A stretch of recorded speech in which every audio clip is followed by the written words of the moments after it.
Hari Om. Starting with invocation, let us chant from verses 31 to 35 of Atma Bodha. Pratah smarami hridi samspuradatma tattvam Sachi sukham paramaham sagatim turiyam Yasvapna jagara sushuptamaveti nityam Tad brahma nishkalamaham nacha bhuta sangaha Avidyakam shariradi Drishyam buddhudavaksharam Yethad vilakshanam vidyat Aham brahmeti nirmalam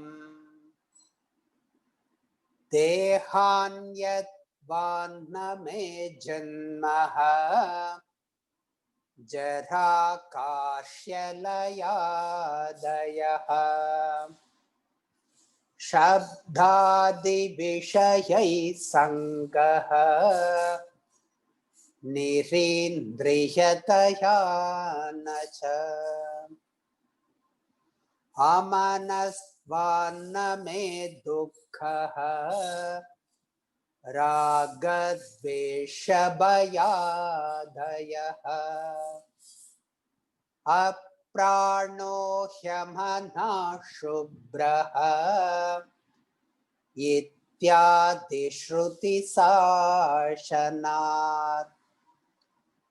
Nirguno nishkriyo nityaha Nirvikalpo niranjanaha Nirvikaro nirakaraha Nityamuktosmi nirmalaha Ahamakashavasarvam Bahirantargato chutaha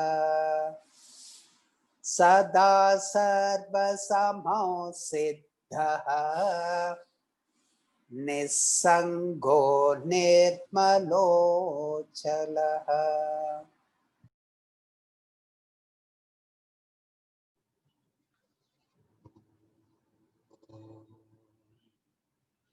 Pratasmarami hridi samspuradatmatattvam Sachit sukham paramaham sagatim turiyam Yat swapna jagara sushuptamaveti nityam Tad brahma nishkalamaham nacha bhuta sankaha.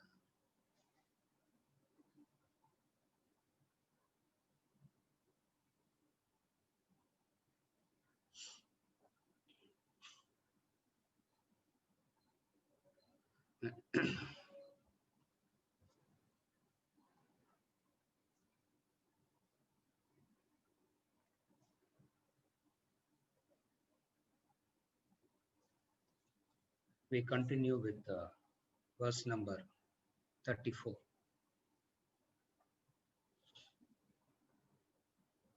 Verse number 34 reads, Nirguno nishkriyo nityaha Nirvikalpo niranjanaha Nirvikaro nirakaraha Nityamuktosmi nirmalaha. Nirguno nishkriyo nityaha Nirvikalpo niranjanaha Nirvikaro nirakaraha Nityamuktosmi nirmalaha. I am without property and action, eternal, without doubt, unsullied, changeless, formless, ever free, pure. I am without property and action, eternal, without doubt, unsullied, changeless, formless, ever free, pure. Now, we saw that the 6 verses is going to talk about negation and assertion. Previously, in the negation, it was negated that the koshas, the bodies, all that got negated. So the process of negation, now the process of assertion. Now, to negate, he gave some logic and reason for negating. For assertion, the attributes is given. For negation, it is logic and reason and everything for negation. For assertion, attributes are given. For you can only assert through these attributes. And these 3 verses is going to talk about the attributes. And when we discuss these attributes, we will know the knowledge behind it. So 9 indicators are given in this verse. 9 indicators are given in this verse. The 9 factors are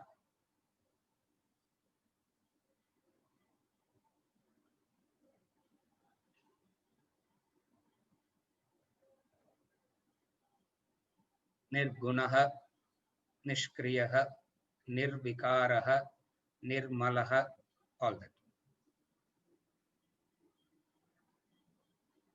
Asserting your true nature is this. You assert your true nature by these attributes. So these attributes are not about the attributes of God. These attributes are the attributes of one's own nature. And one's own nature being God, the attributes of your nature, the attributes of God are one and the same. Because Tattvam Asi. If you are that, all the attributes of that becomes your attribute.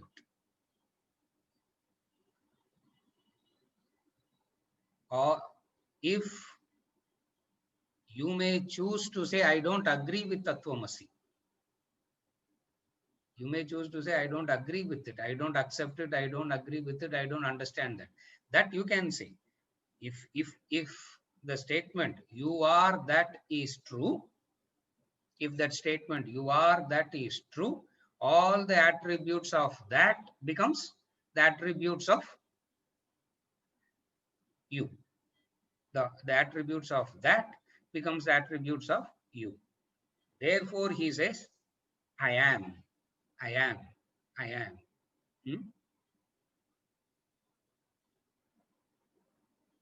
Nirgunaha, first. Without gunas, qualities, properties. Gunas means properties, qualities.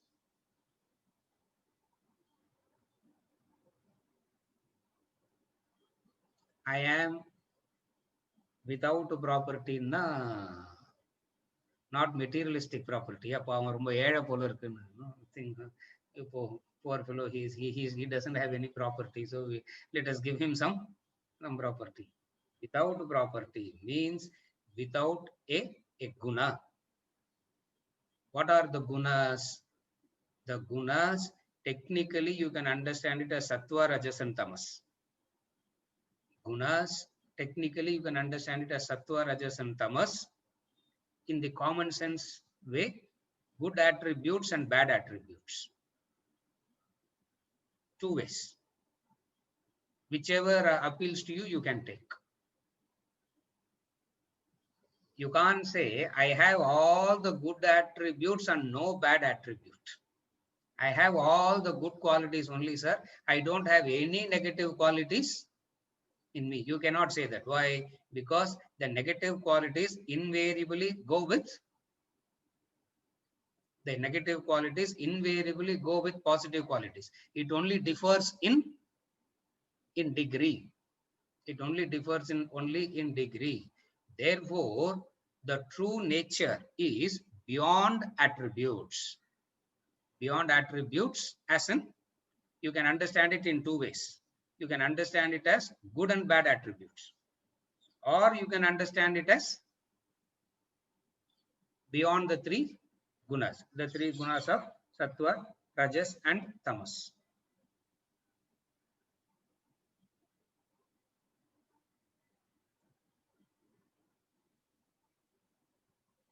Gunas refers to a substance. A substance means that which is perishable. Again, gunas refers to a substance. Only for a substance, only for an object, only for a being, that which is only for a being you can talk about these gunas, these qualities. The moment you talk about a guna, it refers to a substance. The substance can be an object or being. The moment you bring in a guna, it turns into a substance, and substance is that which is perishable. Brahman, self, is not a substance, is imperishable, therefore it is without gunas. And I am nirguna, without gunas. These are all things for assertion. You know, you whenever somebody asks you, or you stand in front of mirror, you can repeat this. Who are you? No, you need not. Simply you can say nirguno, nishkriyo, nityon. You can say. They will not understand. You will not understand. But still, assertion. Somewhere you start the assertion. Nirgunaha. Second is nishkriyaha.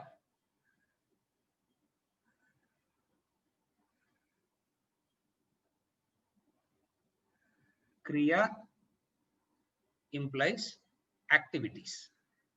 Nishkriyaha, without activities. It enlivens the activity, but it doesn't act. It is the enlivener of activities. It doesn't act. That is nishkriya. Kriya, action, implies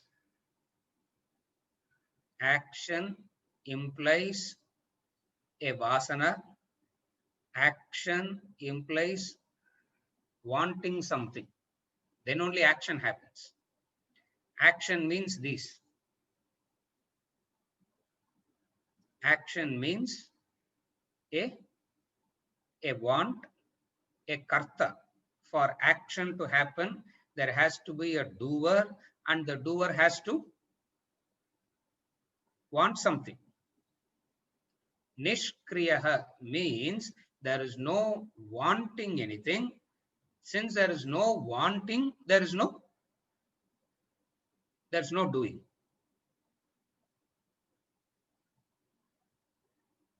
Since there is no wanting anything, there is no doing. At the deeper level, you understand it as it is the enlivener of activity, not the doer of activity. Not the doer, the enlivener. Now the question you will not ask, I'm asking and I'm answering.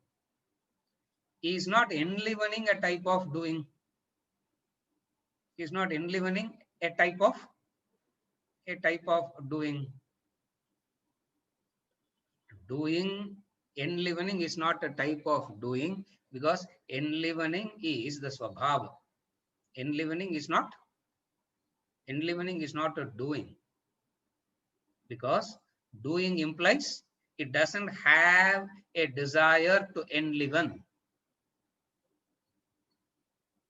It doesn't have a desire to enliven, therefore it is enlivening. Are you able to follow? You can ask, is not enlivening also a type of action? No. Why? Because it doesn't have a desire to enliven. In its presence, everything happens. The mere presence make everything to happen. So it doesn't do anything. Nishkriyaha, without actions. Action implies vasanas. Action implies instruments. Action implies result. Again, I repeat. Action implies instruments. Action implies vasanas. Action implies a result. It means all that. In action, all this is hidden in action. Enlivening is not. It doesn't have a vasana to enliven.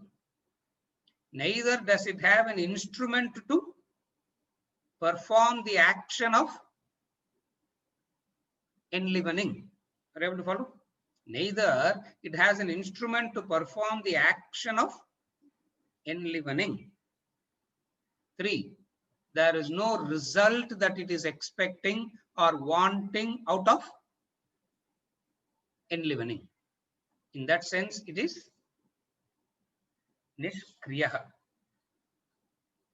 Each and every attribute you can spend one year, because these are all meant for nididhyasana stuff. Because we are discussing the negation and assertion. So first one, nirgunaha. Second is nishkriyaha. The third is nityaha.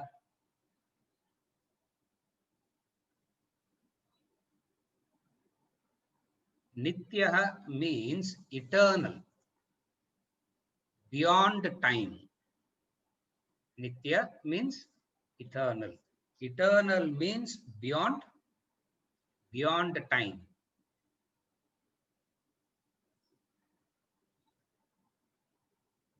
Time is that which make experiences possible.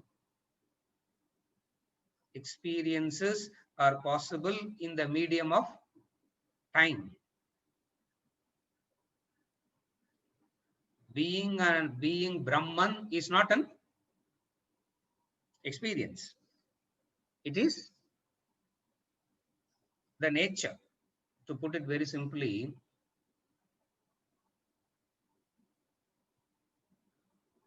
everything has a beginning and an end. Good things have a beginning and an end. Bad things has a beginning and an end. The best of things has a beginning and an end. The worst of things also has a beginning and an end. Therefore, none of this can be called eternal.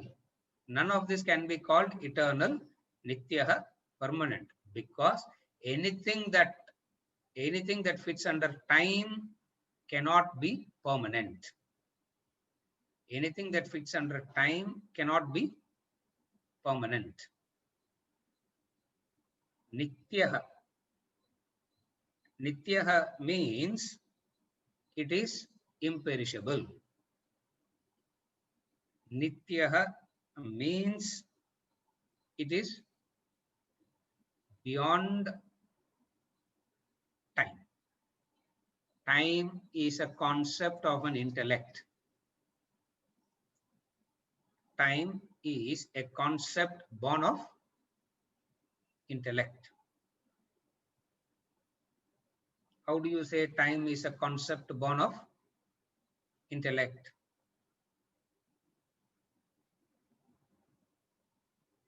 You have to recognize the second experience to know time. Time is born at the second experience, where the intellect can compare and contrast and experience. Then time is born at the second experience. When we say second experience, means Dvandvas. Intellect is that which can distinguish between the two and say, and can experience this entity called time.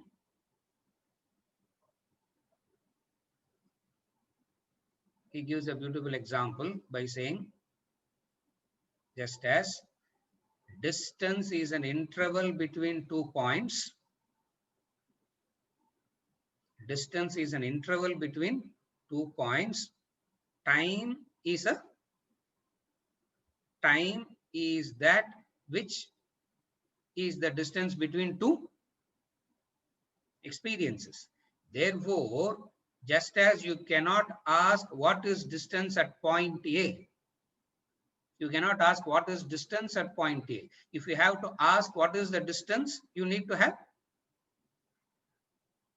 minimum 2 points. Similarly, for you to recognize time, you need 2 experiences, and intellect is, as soon as the second experience is there, the intellect comes into play, because intellect only can recognize this, the 2. Therefore, intellect, time is that which is born of the intellect. Please understand, we are not talking about the chronological time. We are not talking about the chronological time. Time as a concept. If you understand time as a concept, it will apply to, it will still apply to chronological time.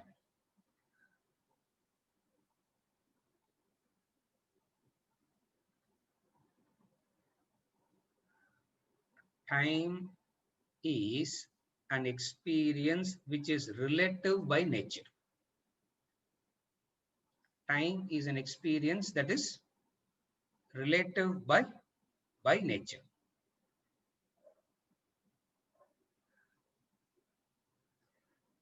The class is 7:45 to 9.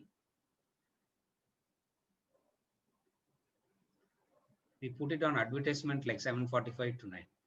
It will conclude only when I conclude. Yeah. So the time the class is scheduled from 7:45 to 9.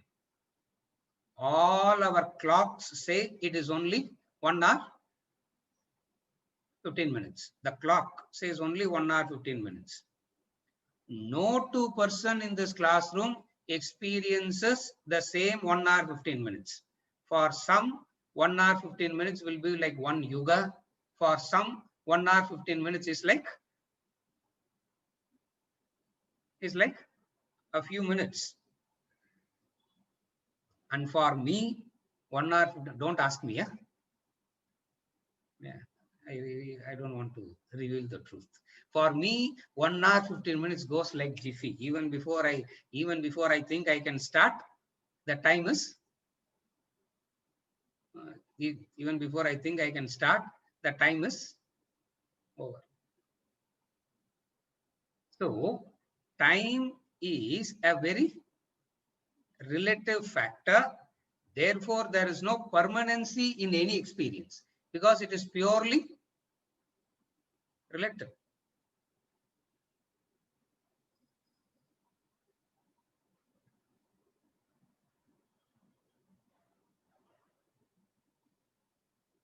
A species that lives only for 20 minutes, 20 minutes human time, we have to say that, no, rightly. We have to say 20 minutes human time. When we are discussing about time here, we are not discussing about human time. If they say dog is 7 years old, according to the dog has lived 50-60 years. That's why they say 7 human years. So time, we are not discussing as in human time.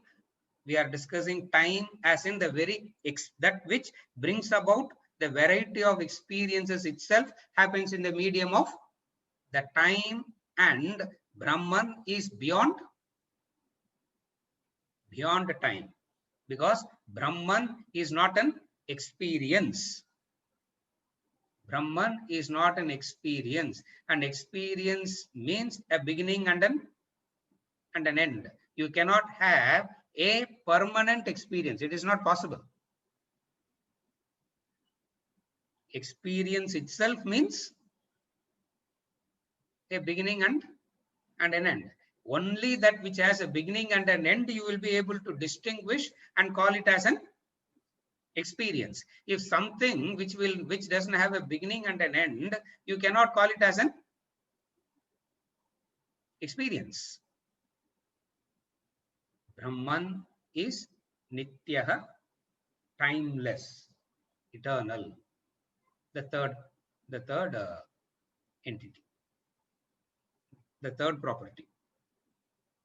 The fourth one, Nirvikalpaha, that is a beautiful quality. Nirvikalpaha.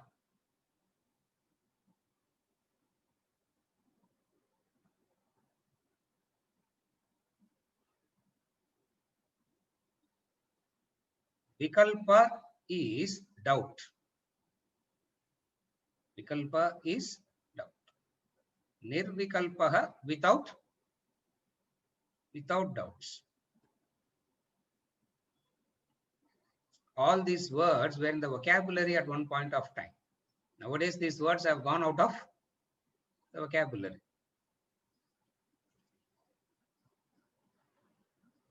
My grandmother will say, Ore vikalpama irukkudu, she will say. Ore vikalpa means doubt. And doubt is that which belongs to the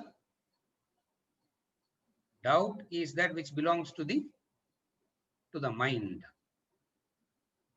Doubt, indecision is of the mind. So when he says nirvikalpaha, being the illuminator of the mind, it is beyond doubts, indecisions. Beyond doubt and indecisions means it doesn't require any knowledge. It is knowledge itself already. That's what it means. You have to connect it like that. For a human being is constantly in search of a knowledge. Why? Because he needs that, because the mind is that which has this dilemma. The mind is that which has this doubt, and knowledge alone can satisfy the doubt. And then what will happen? Some knowledge will be given to satisfy the doubt, and the mind will doubt to that. And the mind will doubt that knowledge. And then out of fatigue, at some point of time, you give up and say, that's all, no more knowledge. Out of fatigue, you give up. The next generation, which is fresh, will doubt to that and continue. This is how knowledge grows. Huh? Knowledge doesn't grow like that. This is how the doubts keep the drive alive. So when he says without doubt, it doesn't need any doubts. Indecision needs knowledge. Without doubt means not need of any knowledge. In the class allam varvana. Two things, sir. It doesn't need to gain knowledge. It doesn't have a need to give knowledge. Both ways it works. Neither it has to receive knowledge, nor it says, oh, people are all very doubtful, though, so we have to give knowledge. Even that is also not needed. Nirvikalpaha, without doubt. Time in relation to the intellect, vikalpaha in relation to the mind. Understand it like that, it becomes simple to follow. Niranjanaha.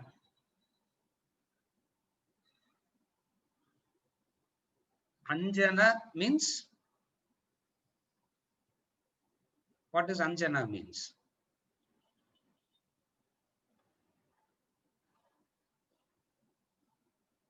Anjana means the black dot they keep, no?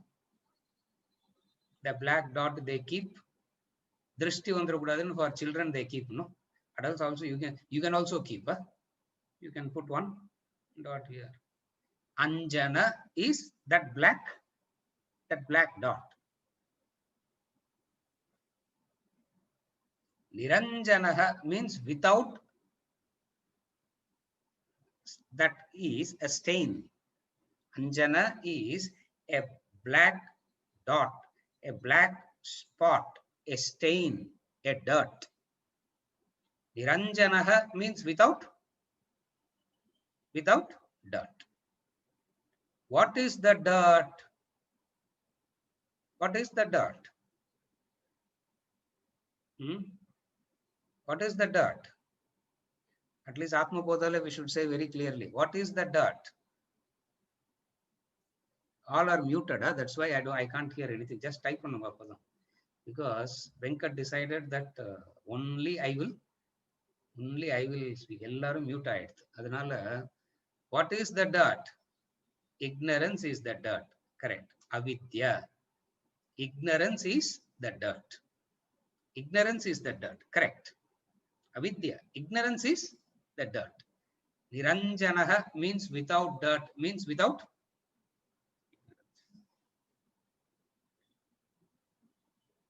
dirt. Avidya technically is referred to vasanas. Correct. Because ignorance, vasanas are all synonymous. You can use it. The ignorance is the vasanas.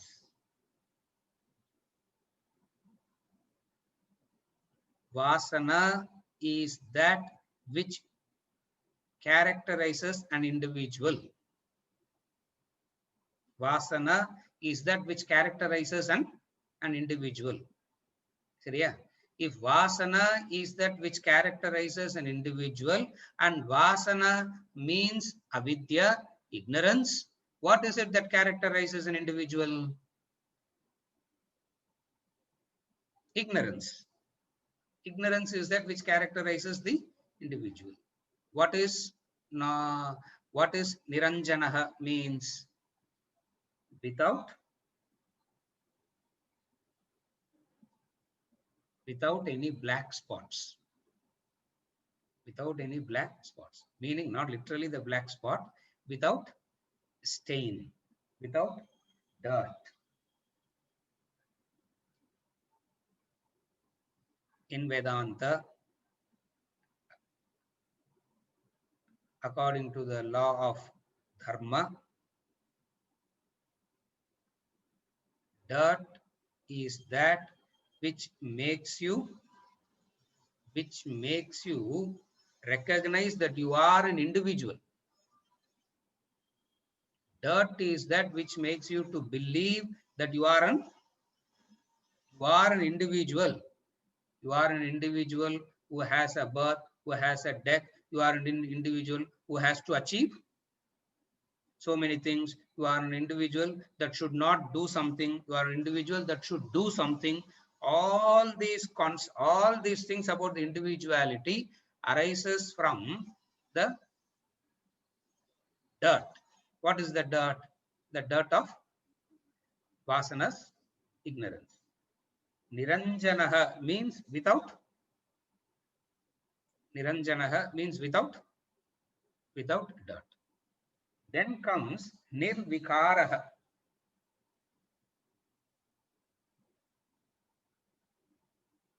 Vikara. Vikara means changes.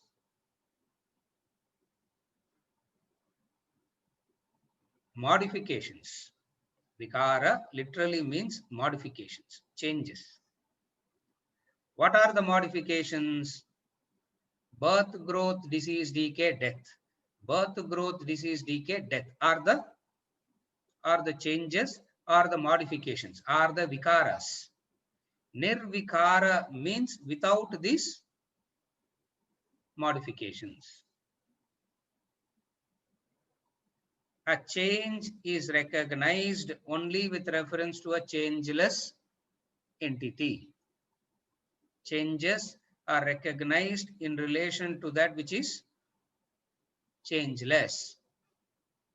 And Brahman is that changeless aspect upon which these changes are happening. So, Nirvikaraha means the changes happens and I have nothing to do with the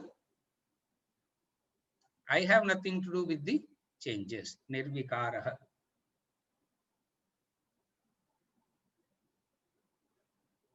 Nirakaraha. Nirakaraha means formless. Nirakaraha means formless.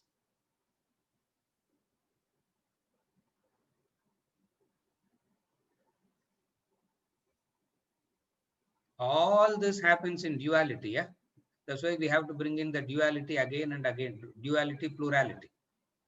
Form is an indication of the duality to plurality. You can keep it as dual or you can keep it as plural, doesn't make it. But then form is that which says to recognize a form,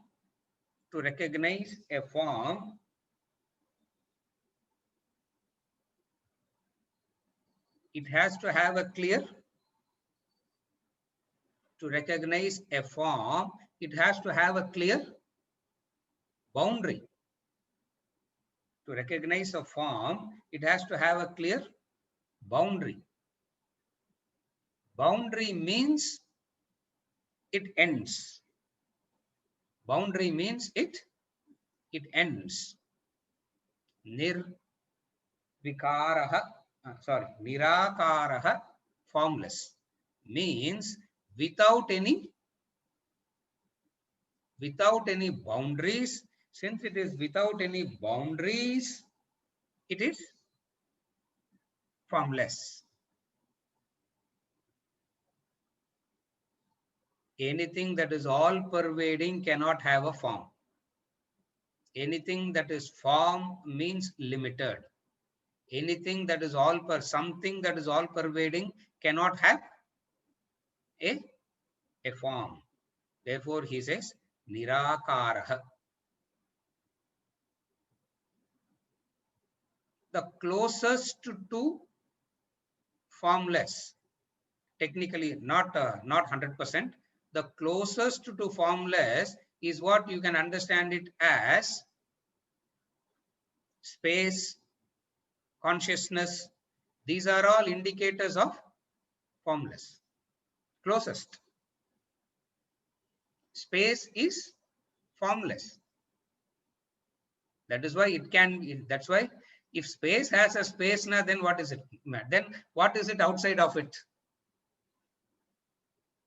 If space has a beginning and an end, what is it that is outside of space? What is it before space? Makes no sense. Second is consciousness. Consciousness is that which doesn't have a, are you able to follow? Consciousness is that which doesn't have a form. You can understand the form that is enlivened by consciousness. But what is the form of consciousness? There is no form. In that sense, it is Nirakaraha. In that sense, it is Nirakaraha, formless. Then comes Nitya Muktaha. Beautiful it is. Nitya Muktaha. Nitya Muktaha says, when was I ever bound to say I attained freedom? I attained moksha. When you say I attained moksha, the implication is you were in bondage once and then you got freedom. Yeah. When did the tribals achieved freedom? You can't answer that question, no? Because who slaved them first for you to ask? India achieved freedom. You can say that. Why? Because slavery. You can say America achieved freedom. But when did the tribal achieve freedom? You can't answer that question, because when were they slaved? Ever free means there was no slavery at all that happened in the first place for me to say that I attained freedom now.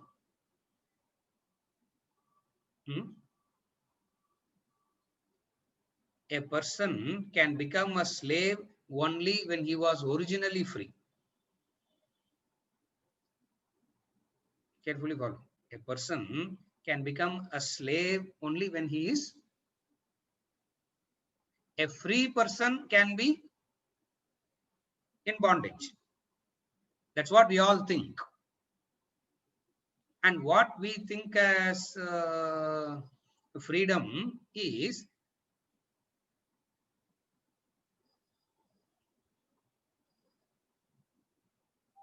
we have very many types of bondages, no?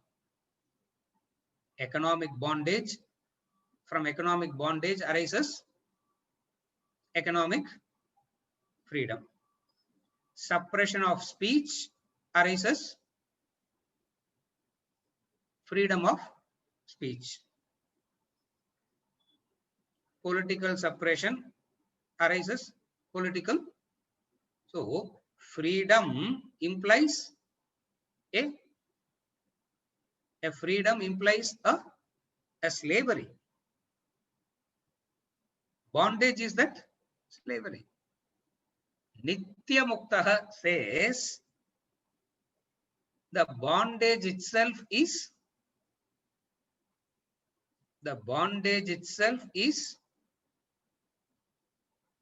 a fiction of imagination which never happened.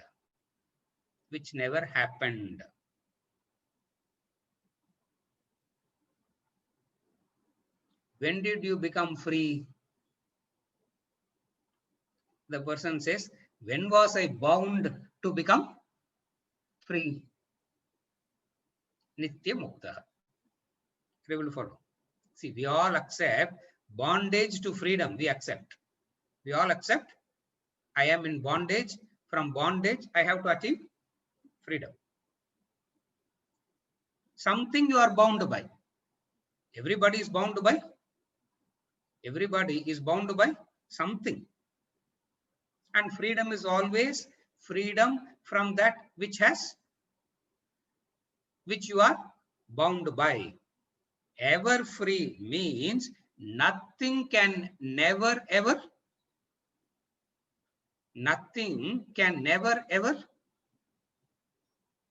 bind you. Just as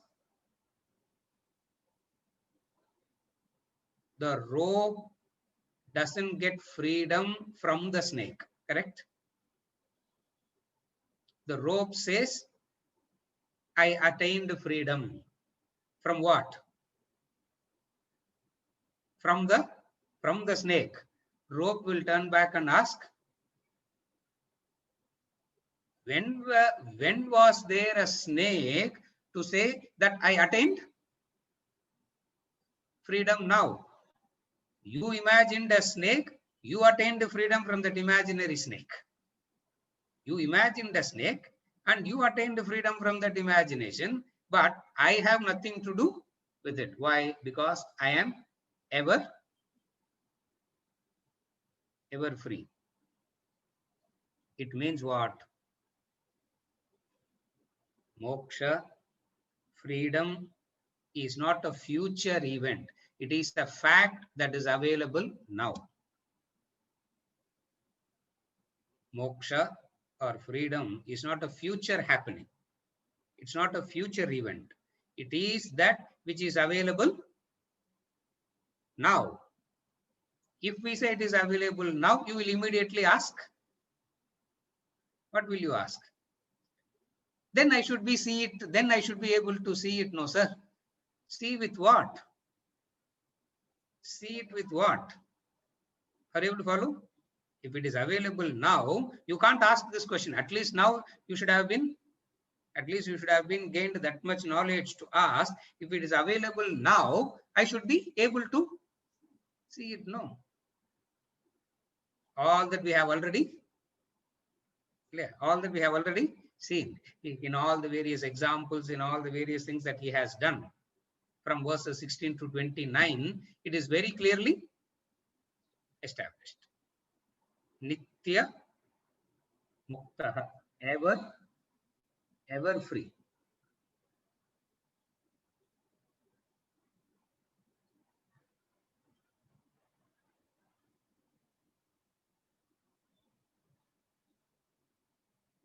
Knowledge doesn't accept bondage as a reality. Knowledge doesn't accept ignorance as a reality. Bondage or ignorance is a superimposition. We have seen that already. Bondage or ignorance is a superimposition, and superimposition means that which is, it is not. Superimposition means it is not there. The Sanskrit word for superimposition is adhyasa. There is no, it is a superimposition.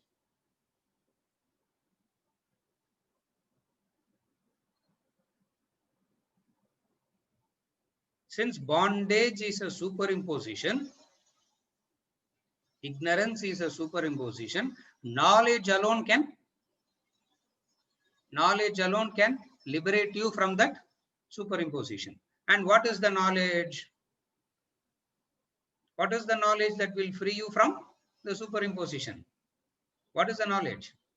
Nirguno, Nishkriyo, Nityo, Nityakalpo, Niranjanaha, Nirvikaro, Nirakaro, Nityamuktosmi, Nirmalaha. Nityamuktaha asmi. I am ever liberated. Nityamuktaha asmi. Nityamuktaha asmi means I can never be bound. The body has a bondage. The mind has its own bondage. The intellect has its own bondage. It is the limitations, the bondage belongs to the instruments and not me, and not the self. Nitya Muktaha. The last one, Nirmalaha. Nirmalaha, pure.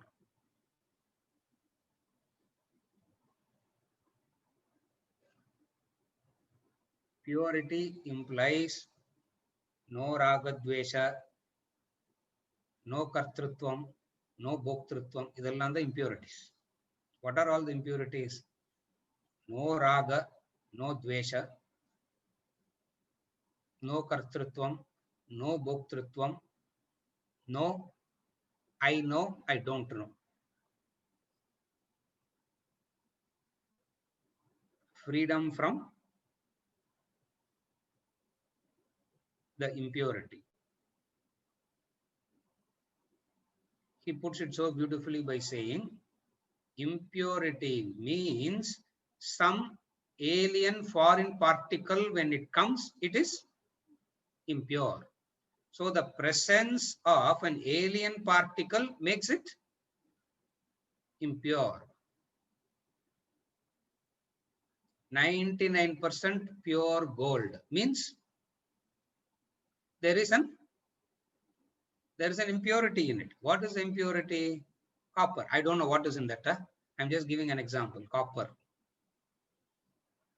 Or maybe iron also. Who knows? Impurity. What difference does it make? What is that impurity? There exists nothing other than Brahman. Therefore, it is ever pure. There exists nothing other than the reality. Therefore, the reality is ever pure.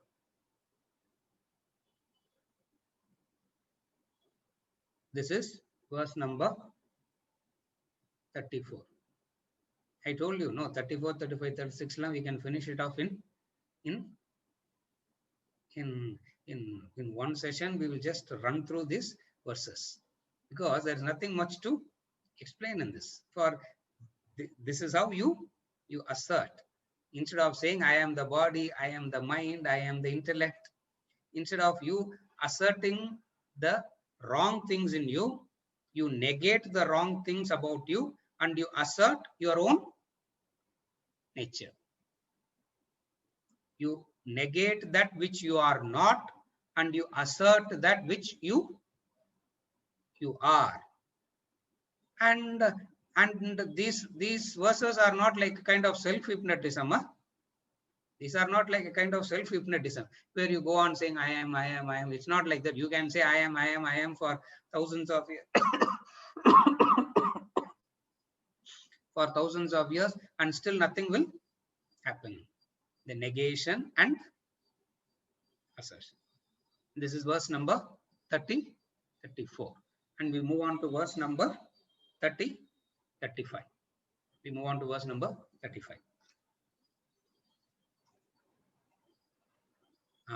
Aham akashavat sarvam bahir antargatochyutah sada sarva samassiddhah nissango nirmalo chalah. Aham akashavat sarvam bahirantargatochyutah sada sarva samasiddhah nissango nirmalo chalah. Meaning, again he says, like space, I pervade everything inside and outside. Never fallen, same in all, I am fulfilled, unattached, untainted, motionless. I am is continuing. In previous verse, we saw about 9. So in this verse, you can continue a few more. The Supreme Self. Sarvagatah, like space.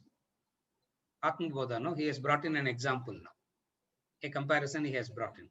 Like space, I pervade everything inside and outside.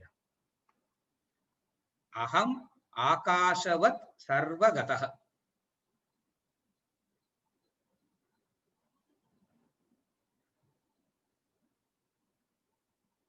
Space.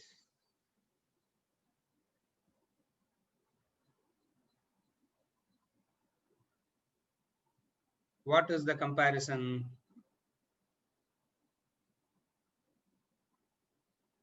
The space allow objects to exist in it, but it doesn't get contaminated by the object that is existing in it. That is space. Space is that which allow objects to exist in it and not contaminated by their presence. Similarly, self is the medium. Self allows, as it were, perceptions, emotions, and thoughts to happen, but remains unaffected by perceptions, emotions, and thoughts. Just as the space allow itself to be divided as the room space, no? You can put barriers and create spaces. Looks like as though the space allow it to barrier it. Even when it is distanced, even when it is enclosed, the space in it is not enclosed.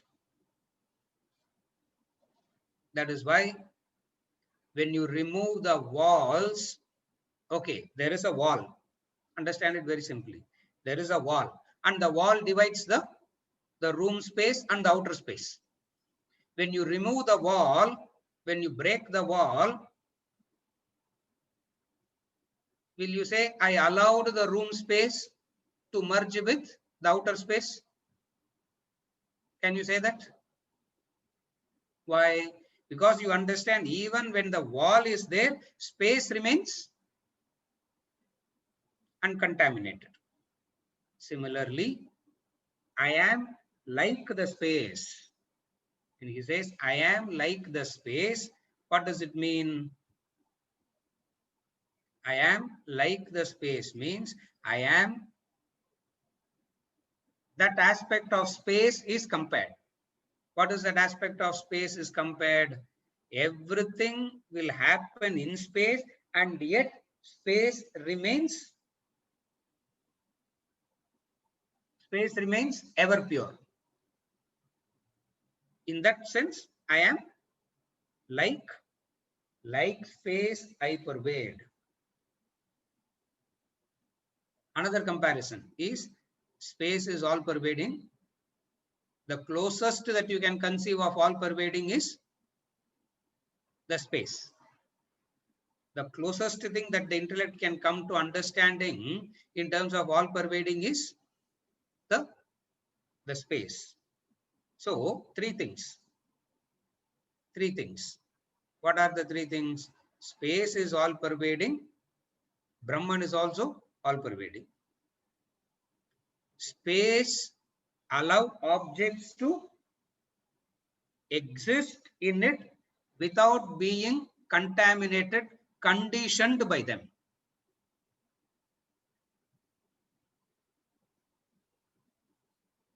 Space is that which allow things to exist without being conditioned. Anything that you go and associate with, you get. Anything that you associate with, you get conditioned.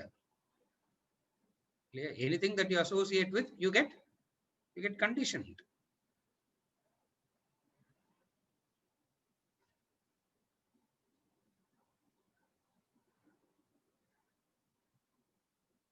You associate with something for a period of time, that becomes your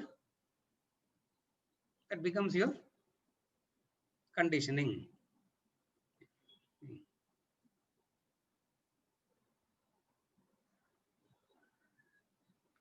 I am so me as a person is so conditioned. If anybody asks, where would you like to live? I will not say I am happy where I am living. I will not say that. I will not say I am happy where I am living. This I will not say all that. Even though this is the best place, this is everything is so good, nothing. But I always say, whatever it is, Mailapur Madri Varad. Conditioned. I am so conditioned. In the boundary gulla ponale, something happens. Yeah, you go there, something happens. You come out of that, feel like you have lost something. Conditioned. Yeah, this is called. Why? Because because I got associated with it so much. That's all. Just association. That's all.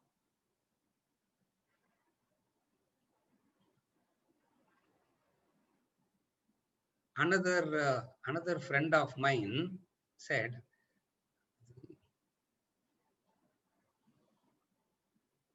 Krompete vittu varave mudiyaduppa. Can't get out of.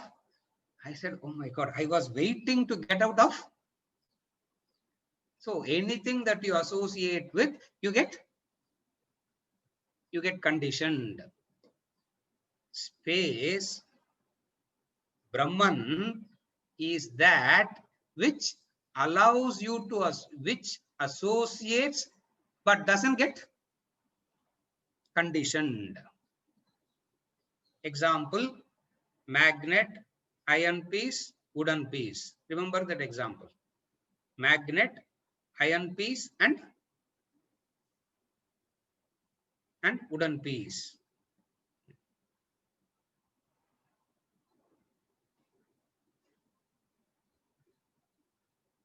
Every time I go to for 6 months of freedom, I'm not going. From mid-March, the freedom, I'm not going. Otherwise, every Sunday I have to go to Jayanti's house. And the only motivating factor for me to go to Jayanti's house is it is in Mylapore. Yeah.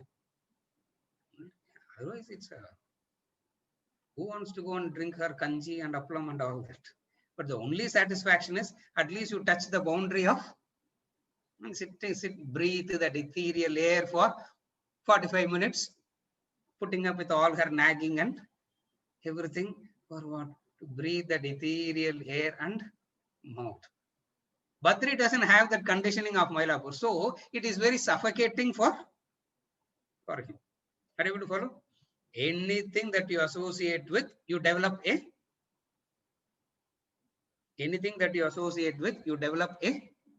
conditioning. Anything you associate with, you develop a conditioning. And they ask, why Mylapore? Mylapore has 5 Vishnu temples, 7 Shiva temples. You know that, no? All in the 1.5 2 square kilometers. All in the 2.5 square kilometers, there are 7 Shiva temples, all ancient temples, not modern supermarket temple. Modern temple and supermarket temple. Because in 2,400 square feet, all gods and goddesses sit there. There you go in 2 square kilometers. There are 7 Vishnu temples, 4 tanks, 7 Shiva temples, 5 Vishnu temple, and then the Luss church, Santam Church the Luss church. You go there, something is so divine, pure conditioning, nothing like that. Nothing like that. Just brainwashed myself to believe. That's all it is. Consciousness associates as it were, but doesn't get conditioned. That is the comparison. You associate with anything, you get conditioned by that. Space is that which allows everything to exist, but doesn't get conditioned. Similarly, Brahman says, I pervade everything, but doesn't get conditioned by anything. In a saint, I am the good consciousness. In the terrorist, I am the bad consciousness. Those things don't exist, because though I enliven the saint, I don't become, I am not conditioned by the saintliness. I enliven the terrorist, I am not conditioned by the terrorism. I don't know, whatever be it. That is the comparison. Like space. Like space. I pervade everything inside and outside. And then description continues. Second, not second, in this verse, second. Achyuta. Achyuta, never fallen.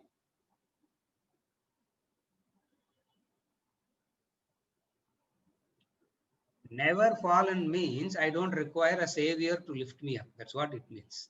I am that already. Never fallen means Achyuta. One of the beautiful words of Vishnu is Achyuta. Achyuta means never fallen. Never fallen that I have to be uplifted. Never fallen that I have to be uplifted, requiring a savior. Appada, ninga vanda sir. Yeah. You can say, thank God you are not required. Truth. For you are the, for that. See, when you have fallen means somebody has to come and see, you fall and break your bones. You can't lift yourself up. No, somebody has to come and lift you up. Achyuta says, you have never fallen. You have never fallen.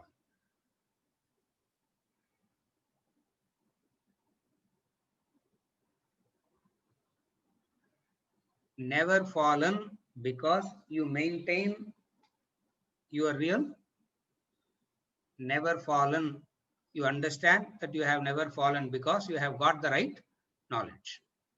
What is the right knowledge? Waker entering in the dream. So whatever happens in the dream, the waker with the waker's knowledge in the dream will say Achyuta, never fallen. For the waker with the waker's knowledge will not fall for anything in the dream. Nobel Prize, he will not fall for it. Nobel Prize, and you are made the world president. Yeah, country president line. You are made the world president. You are made the universal president. Not only universal president, all powers are given to you. Everything is with you. In the dream, will you fall for it? Why? Because Achyuta. You are an Achyuta in the, you are an Achyuta in relation to the dream, because you have the right knowledge about yourself. In that sense, it is Achyuta. Are you able to follow? See, I'm giving technical thing and also something from a common sense level, so that you can combine, both and do this, and you can use these verses for assertion. Achyuta. Sarva Samaha. Sarva Samaha. Throughout Bhagavad Gita, you find Krishna using this. Sarva Samaha.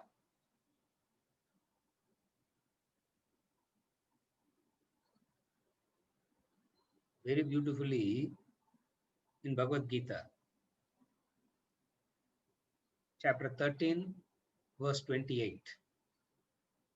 He says, Samam sarveshu bhuteshu tishtanti parameshwaram yah pashyati sa pashyati. He says that in verse number 28, chapter 13. Sarva Samaha, same idea. Same in all. Same in all, because not getting carried away by the differences of the all. Not associating with anything in, not wanting to associate with anything in particular, not wanting to run away from anything in particular. That is same in all. Again, I repeat.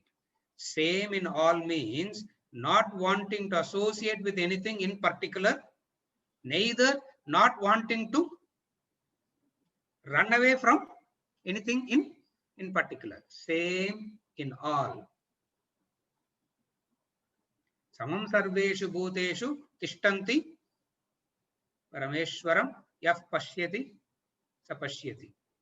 Vinashyasya vinashyantvam yah pashyati sa pashyati. That is the full verse. He who sees, sees what? The Lord is same in all.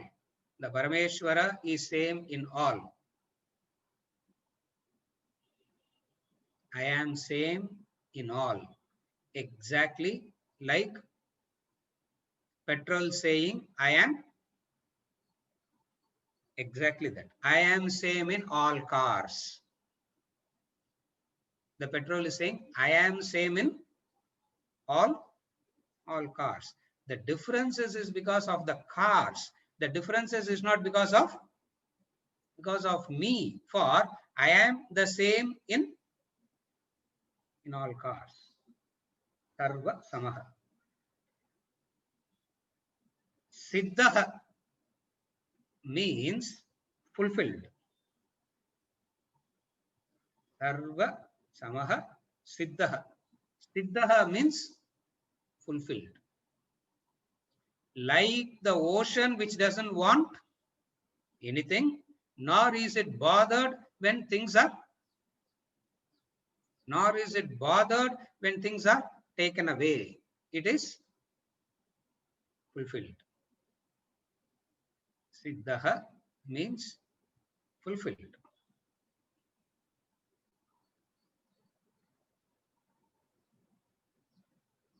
I am Siddha.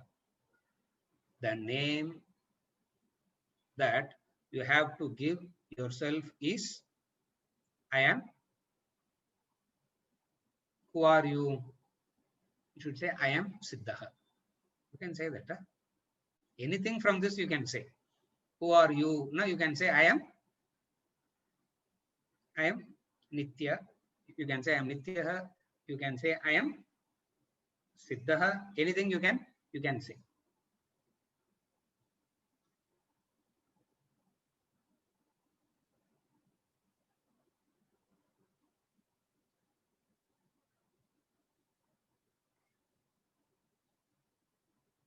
Fulfillment is because of fulfillment arises when you recognize your fullness. Fulfillment arises not out of attainment of something. Fulfillment doesn't arise because of achieving something. Fulfillment arises because of recognition that you are full already. Isavasya Upanishad. Purnamada, Purnamidam, Purnat, Purnamudachyate, Purnasya, Purnamadhaya, Purnameva Vasishyate. You recognize that. When you recognize the Purnatvam, fulfillment is there. So fulfillment not arising out of an attainment, fulfillment not arising out of an achievement, fulfillment not because you are losing something, that you have lost something to gain it, or you have to add up to your existing thing. It's not fulfillment, not because of all that. Fulfillment because of the recognition that you are full.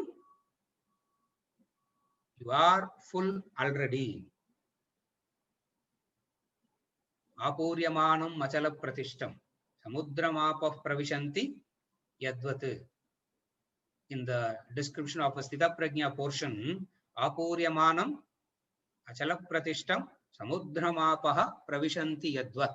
He says that, like a samudra, which is ever fulfilled. So Siddha means not fulfillment arising out of an attainment, fulfillment arising out of recognizing the fact that you are full already.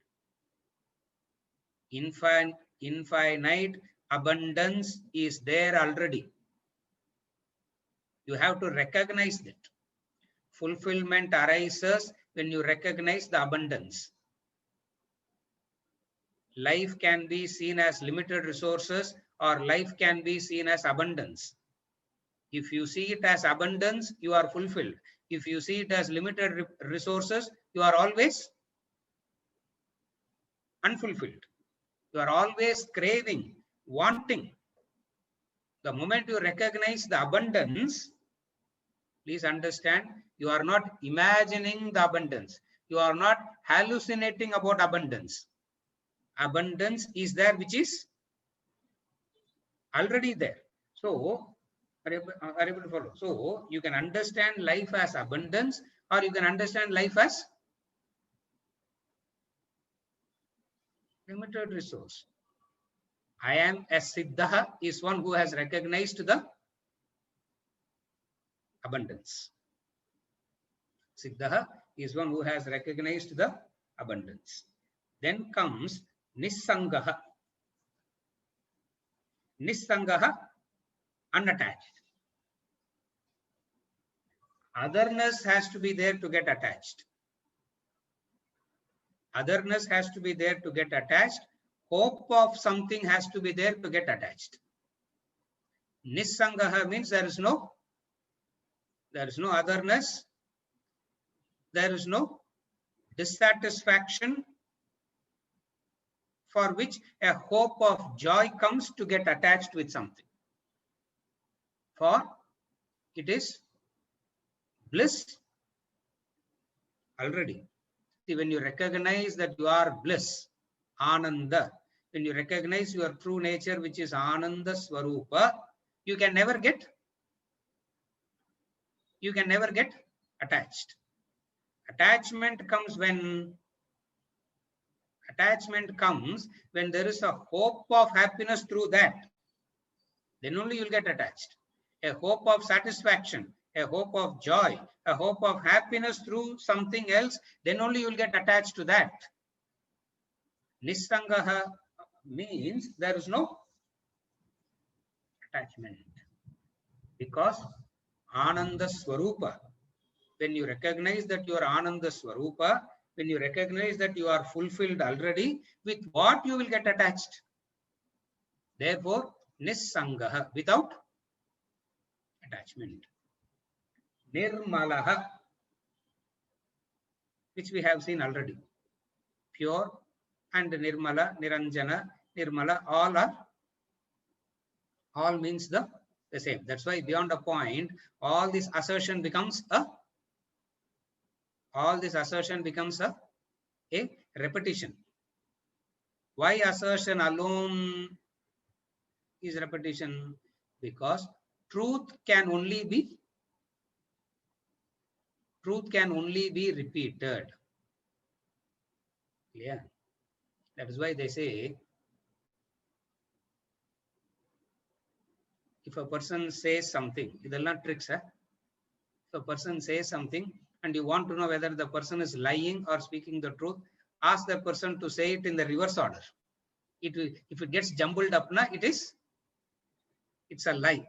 If the fellow can say it exactly, he's saying the truth, because truth is that which will be repeated backwards, forwards in the same way. For it doesn't get changed, and it can only be reiterated, repeated. So Nirmalaha, Niranjanaha gets repeated. And if we go to verse number 36, it will be a repetition of these two verses only, which we will take up in the next class, not today. The last one we conclude. Achalaha, motionless. Achalaha, motionless.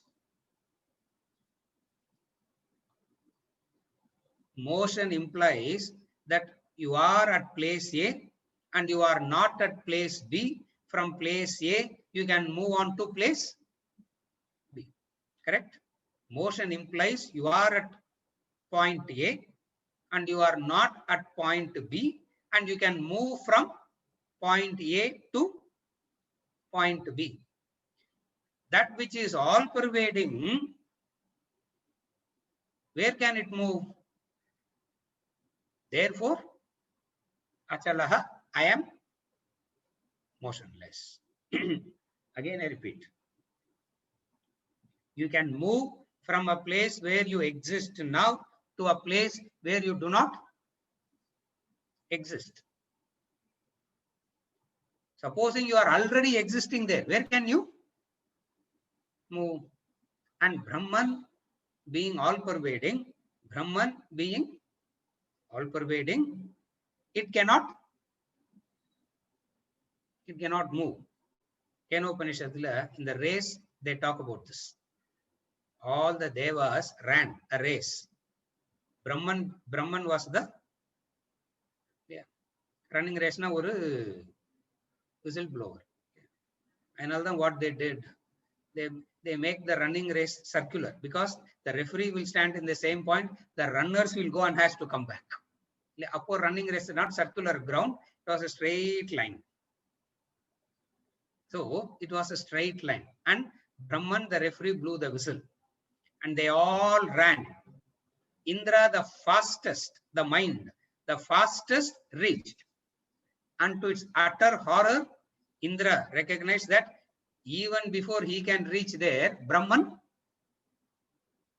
was already there. Movie la double action madri idu. Yeah. Double role they play, no? Same fellow is here and the same fellow is there also. Achalaha, motionless. Motionless because it is everywhere, all pervading.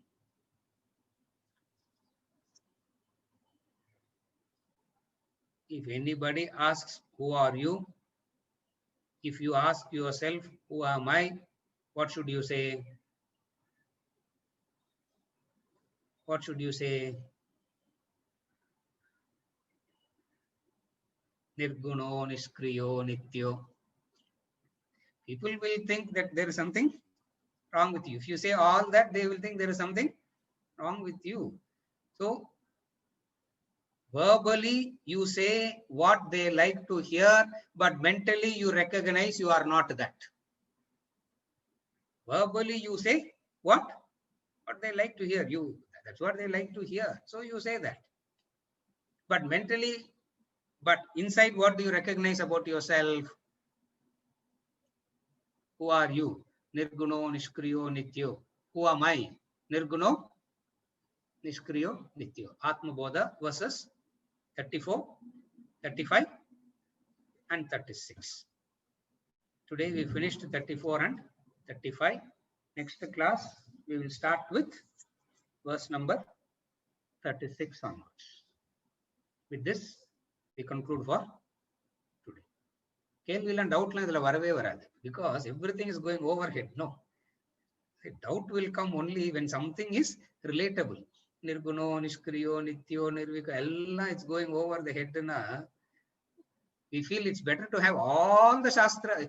If the whole of Shastra is only this, there is no problem. With this, we conclude for today and we continue the next session.